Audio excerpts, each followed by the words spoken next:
All right. Hey, I'm Captn Bob. And I'm Arlo. And we're from Wisconsin Hot Rod Radio, and we're here again at the 2019 SEMA show in Las Vegas, Nevada. Yep. And we're in the Gandrid High Performance booth, but we're here with a good friend of ours. We've had him on the show a couple times. Yeah. We're here with actually Steve Darnell. Now, a lot of people remember him from Vegas Rat Rods, Welder Up. Yep. And you've been doing a great job, let me tell you, Steve. Well, it's a struggle every day. Yeah, well, so is life. Let me tell you, that's for sure. But you build your cars like Yeah. it's a struggle every day. Yeah. That's It what is. I love. I do it the hard way. I've never. No. It seems like I can't do it the easy way. Well, you know, No. the amazing thing about your show that when I watch the show, and I've watched the show in the past, it's like here's a guy doing stuff with diesel engines. Yeah. I mean, everybody's doing stuff with small blocks, Hemis, and all that kind of stuff. But you're working with diesel engines, and you're getting the horsepower out of these things. It's like, yeah. wow. Yeah, it's crazy because it's really changed the way that people look at vehicles now and rat rods and hot rods. Yeah. Oh, yeah. Well, I mean, everybody's putting a power plant in their truck, a diesel power plant, because it pulls. Right. It pulls anything you want. It gets good mileage. It's easy to use. But nobody's ever wrapped it with rust.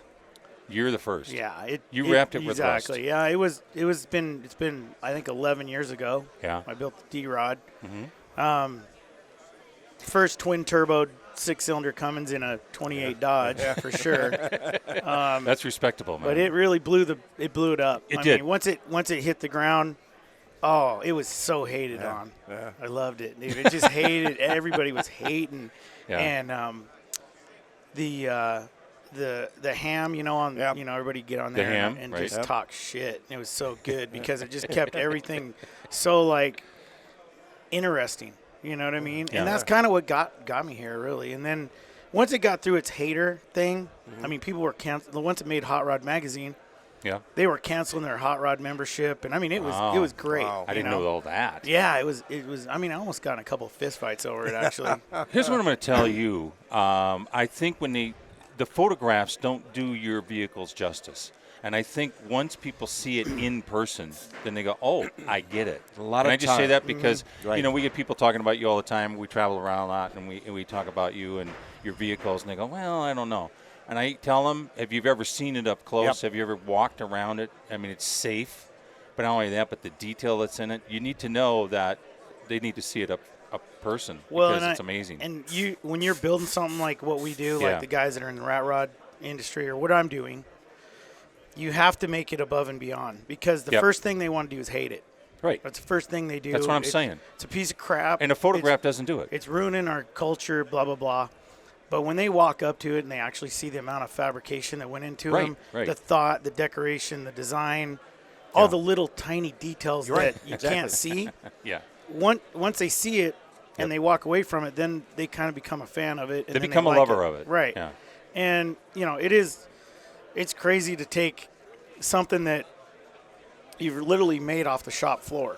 Yeah. Like scraped around and found tubing and this and that and old cab out in the back that your grandpa had and, a motor out of your dad's Dodge pickup and, Or some of those parts that were in your front yard that you were using and some of your crew took them out of there. Oh, yeah. Yeah, that's happened a few times. That, Some of the episodes, you're stumbling along the hillside through, finding stuff that's been buried forever, and you're pulling it out and you're putting it together.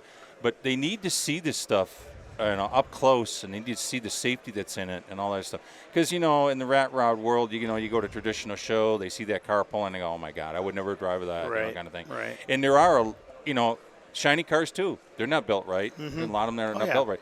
But you're exposed. Everything you have is exposed. Exactly. You'll see the imperfections on what I'm doing. We No, I'm not talking about you. I'm talking about the rat rod industry. Right. Outside steering box kind of thing, and guys go, "Oh my God," Yeah.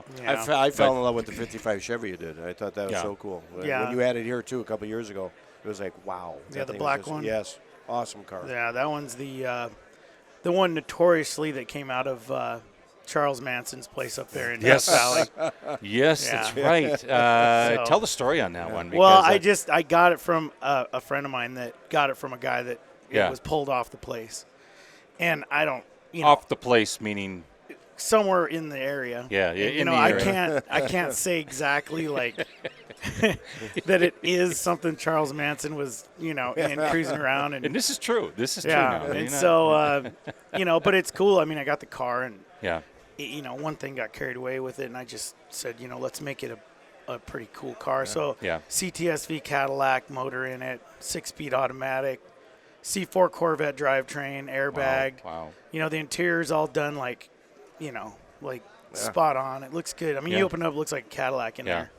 So, and that's the thing about any of them. It's like you go from a car like that I drive that car, matter of fact, almost daily. Okay. Now it's like my new driver. Yeah.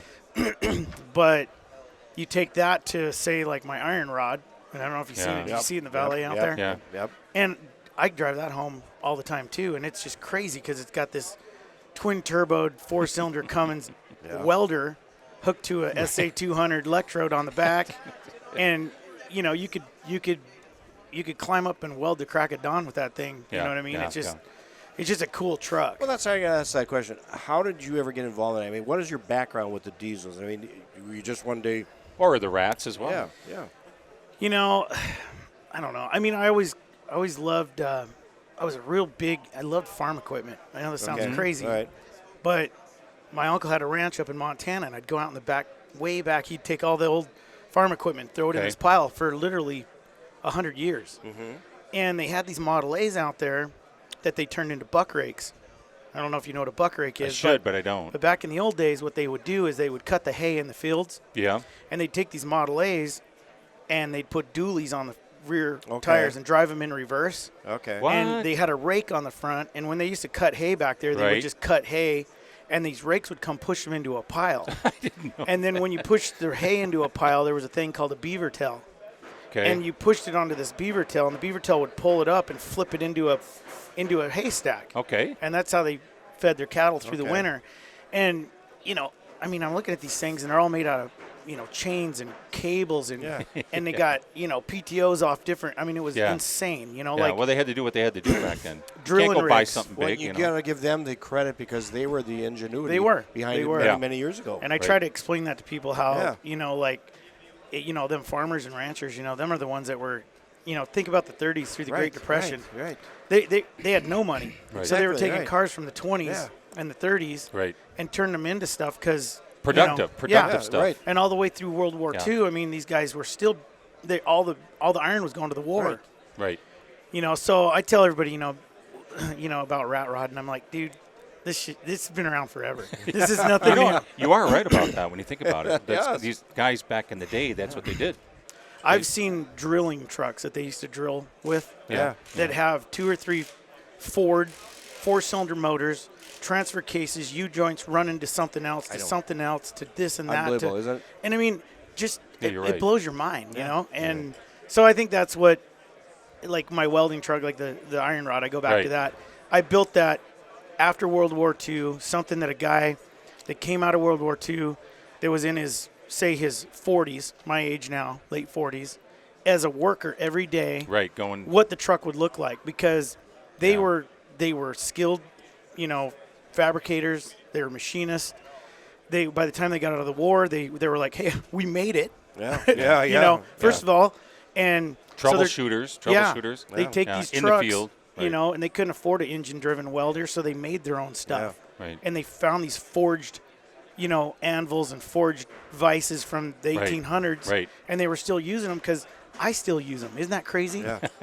Yeah. So, and it's just some of these things tell a story, and I'm a big World War II. Like I love that era. My grandpa's World War II vet. I don't think a lot of people know that about you. You know, when you had your show and Vegas Rat Rod, we watch you build, but I don't think a lot of people understand your passion. We see the passion in the car, but I don't think they see the historical provenance that you're bringing forward. They just see, wow, this thing's got parts all over it, but they don't see where you're coming from, where that farmer's field and putting it backwards, dually kind of thing, and rigging them. That's cool. Building it with That's feeling. respectable. That's respectable. I was born here in Vegas. Right. You have no farm. My mom here. married to a guy in Montana. So then I was transplanted, right in the middle of Montana. And, you walk out there and it's like, well, what are we going to do? Yeah. Well, go down to the shed and look at all the stuff, and that's what I did. I used to spend hours in my uncle's shed looking at farm equipment, starting the tractors up when I was 7 years old. I remember in there and just trying to weld with his welder. And my dad was an iron worker here in Vegas, so I grew up in the steel industry. and my dad was a hot rodder. Okay. So I kind of it all came together. Yeah. So you take this, and Yeah. and it's funny because I rodeoed for 20 years. Wow. I had horses and I team roped. You did? Yeah. Oh, dude, it's crazy. We are learning the other Yeah. side of Steve Yeah. Darnell, let me tell you. Yeah. My kids, Yeah. my youngest or my oldest son right now, he's getting big into Is roping he? now. Wow. Yeah. So Wow. and they're diesel enthusiasts. Their age group is diesel trucks right now, like the 12 valves. So they're pumping everything and changing parts. And my son took a 67 Dodge 4-door power wagon that we found in Utah at a polygamous colony. Yeah, we brought it down here, and I don't want to know why you were there. But we're getting ready to start our own colony. I need some more workers. You know what I mean? start your own colony. So we brought it back, and he took his high school 97 Dodge truck, pulled the cab off it. We cut the frame, stretched it 5-inch, and put that power wagon on there, and it's cool. He drives it all the time. Wow. Yeah. Yeah. So they're getting into it, and That's cool. We're all as a family, we're all into it. My kids are. Yeah. That's cool. They're Well, you allow them to do it. Well, they had no choice. Yeah. I mean, since they were little. But that's what's cool. He's keeping them involved Yeah. into the hobby. Yes, exactly. Well, when you watch the show Vegas Rat Rod, I mean, you would say go out and figure it out, you know, kind of thing. And it sounds like that's real. So Vegas Rat Rod, fabulous show, been around, but we have not seen it for a while. Are we going to bring something back? Are we going to do something? Well, by the way, I want to point also, you have a fabulous YouTube thing you've been doing out there. It's just you sharing with us your shoes and how you fix those things. And by the way, I tried that. I was angled wrong, and I went right through where you told me not to go through. You got to be careful. You told me not to do that. I did it. You'll ruin a $200 pair of boots. I did. Checks in the mail. But we got to see it back out there, man. Yeah. So what's happening? Vegas Rat Rods, we're not looking at doing it. Okay. There's a lot of different reasons. Yeah. Well, it takes a lot out of you, by the way. It does. It just kind of can get in the way of your business. Tell you WelderUp. what, man, I've built probably over 100 cars now. Yeah. And I'm getting old. No, you're not. I'm going to be 48 here in a couple weeks. Is that right? And wow. I've been through a lot of them. And I think what I'm doing, we're working on a different one. I don't even know if I could really talk about it, but different show. We're working on a different show right now. That's something that might be coming and I'll up. let you guys know. Maybe we can get back on. Oh, we'd love that. When I get the for sure thing on what's going on here. Definitely. Yeah. But it looks pretty good. Cool. But it'll be definitely something with the Rat Rod community, and it'll be a little easier on my back and my knees. There. So I'm excited about that part. That's cool. Because you really gave respectability to it. We noticed that because Bob and I, that's what we do. We support the car show industry. Yep. And, we'd see these young kids and whatever, they'd bring in a rat rod, let's per se, and people would think, oh, my God, that's not right. But since your show, since you're out there, since you're putting the quality into those, that's changed now. It's really changing has. a lot, and it's more acceptable, and people don't question it anymore like they used to. It's crazy because right here in the hallway before I came to you, there's a kid in here. I don't know. He had to be 18 or 19 years old. He's here with his classmates. They built a rat rod. It's here at SEMA. And I owe it all to you, Steve. You inspired us. And it's so cool that I hear that every day. Well, and that's why we need you back out there, man. Exactly. Yeah, right. no, we're working on something, and like I said, my YouTube channel. Yep. If you just go to Welder Up. Yep. I mean, I'm always doing something on there. You are. And what's been kind of fun about it is I do what I want, and it's kind of the simple things. That I've been doing lately. And that's the thing love. about it. It's little things that you're doing. It isn't this massive build a frame kind of thing. It's little things like how to screw your boots up. Yeah. I mean, it's funny because he's not buying you a new pair of boots. I keep telling him. The guys are like, dude, you should do a YouTube video on drilling holes in your boots. It works. And I'm like, because I've been doing this since I was probably 18. I know. My dad had me out in that steel yard working my butt off. Yeah. And you're on your feet, and it's hot. And so I started drilling these holes so it'd cushion you, But he'll warn you, don't go so far. Yeah, you got to stay straight. You can't get off. But it's funny because I think the first week it did like 500,000 views. Yeah. And I'm like, what do I do next? That's do anything you want. That's the thing. It doesn't have to be big, man. It was funny how to wind a watch. When he was standing there, it was funny because Netta from Gandrood here was looking. She's going, Look at his shoes. Yeah. And I know I was going to pressure wash them before I came to clean them up, but don't I was so busy all the can't. way till I got here. I didn't have time. You do anything you want. We're going to watch because not to put the pressure on you. But, you had an impact on those kids. You have a lot of impact on a lot of people. Well, we've seen a lot of people just even walking up here. Yeah. They know you're here. They're coming up. They're shaking your hand. They're talking to you. You've got, got a good following. I think the good thing about the following I have is they know I do the real work. Yes, right. Exactly. I'm not just on TV. Yeah. Right. Yeah. I never thought that I would be there, nor did I ever work towards that. No, it's true. Hard work will pay off someday. Yep. And it's funny where I'm at now. I could probably have my own steel business right now, doing way better than I am now.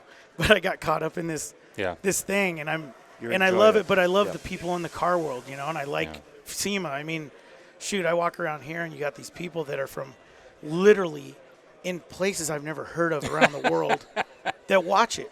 Yeah. And they love it, and that's where it kind of pays off. Got to get it back, man. We got to get it back. Something well, back. We're amazed ourselves because that's kind of how we got to know you. Yeah. And also too because we got that phone call one time from Barbara Dave, and said, "Hey, we listen to you guys in the shop." We're like, "What? You got to be kidding!" Yeah, we're in a little town of Milwaukee. So, So Barbara Dave hammered us that day, Yeah. and then the first time we came here. Yeah. Exactly. He gave me his phone number and we hooked up. You had your vehicles out front, and in the back you were. We couldn't see you. You were somewhere in that smoke. You were vulcanizing tires. What man. he was doing, that's right. Yeah. All you saw was smoke. And I said, "How does he know what he's doing?" And they had walls. I was worried you were going to smack dab in one of those. It's kind of funny because when you're doing a burnout like that, you seriously can't see. Right. So you kind of have to have an idea where you're at. Bat sensors. And you got to bring your car out of the smoke just enough so you can see where you're at again, and then come back into it. Yeah. But that car, it shreds tires. It does. It does. He won't tell you about how he actually had a cable attached to the door and then spiked over here, so he was just going around that cable. Yeah. You know what? He probably does do stuff like that. Well, Steve, again, it's always an honor to have you on our show. And, yes, we do want to have you on the show when you do let us know what's happening. Yeah, Keep in touch.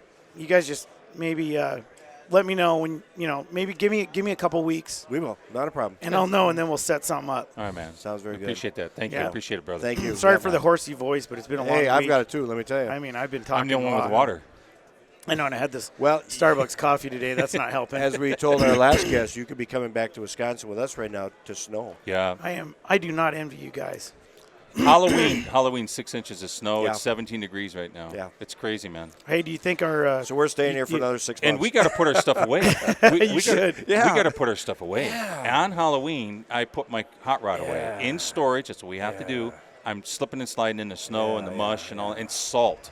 Yeah. We have salt like nobody's See, that's what screws up the cars, man. It really does. I had to put it away wet. I had to put it away wet and salty. You know what? The only thing that I could say now about cars from like the 30s, 40s, and 50s to now is if your Prius rusts down, I don't give a shit.